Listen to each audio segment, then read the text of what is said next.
আমি এক নারীর প্রতি আসক্ত, সেটা হচ্ছে আমি আমার বউর প্রতি আসক্ত। আমার সামনে যদি হাজার সুন্দর সুন্দর মেয়ে লাইন ধরেও ঘুরে বা আমাকে প্রপোজ করে, আমি ডিরেক্ট রিজেক্ট করে দিব। কারণ ওই যে আমি এক নারীর প্রতি আসক্ত, আমি এক নারীকেই ভালোবাসি। ওই নারীর ভিতরে এমন কিছু নাই, আবার এমন কিছু আছে যে আমার খুব ভালোবাসে, আমাকে প্রায়োরিটি দেয়, আমার খুব কেয়ার করে, রেসপন্স করে, আমাকে বুঝে। তো সেই ক্ষেত্রে আমি তাকে অনেক ভালোবাসি। বর্তমান যুগে মানুষ বলে যে টাকা পয়সা দিয়ে সব, আসলে টাকা পয়সা দিয়ে ভালোবাসা কিনা যায় না। যে বোঝার সে অল্পতেই বুঝে, অল্পতেই খুশি থাকে। সংসারে খুনসুটি ছোটখাটো থাকবেই, হ্যাঁ, ঝরগা বিবাদ টুকটাক থাকবেই।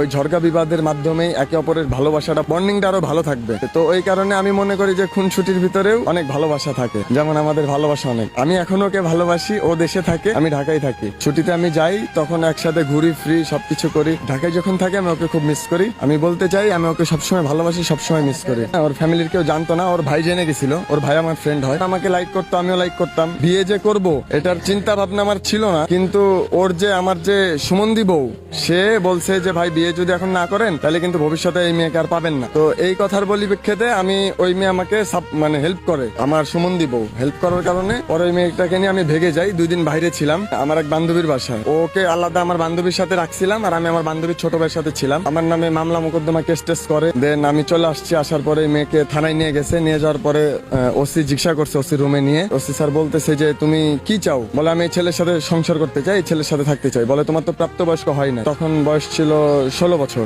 তখন আমার বয়স ছিল 21। এই মেয়েটার আমি বিয়ে করছি। যাই হোক, পরে ফ্যামিলিগত ভাবে মেয়েটার সাথে আমার সম্পর্ক, ফ্যামিলি ভাবে বিয়েটা দিছে। ওরে আমি বলতে চাই যে আমি ওকে সবসময় ভালোবাসি, সবসময় ভালোবাসবো, অল টাইম ভালোবাসবো। আর আমি ওর প্রতি খুবই লয়াল। ও ব্যতীত যদি পৃথিবীতে আরো হাজার হাজার সুন্দর সুন্দর মেয়ে এসে আমার সামনেও যদি দাঁড়ায় বলে যে আমি তোমাকে ভালোবাসি সৌরভ, আমি রিজেক্ট করে দিব। কারণ ওকে আমি অসম্ভব ভালোবাসি। হুমায়ুন ফরিদি স্যার যেমন একজনকে অসম্ভব ভালোবাসতেন, সেম আমিও তাকে অসম্ভব ভালোবাসি, আমার বউকে। ছেলেরা কি চায় ওয়াইফের কাছে মূলত? ছেলেরা কি চায়? একটা ছেলে চায় যে মেয়েটা তাকে ভালোবাসুক, তার প্রতি লয়াল থাকুক, তাকে কেয়ার করুক, এগুলোই চায়। এই 5 বছর হবে।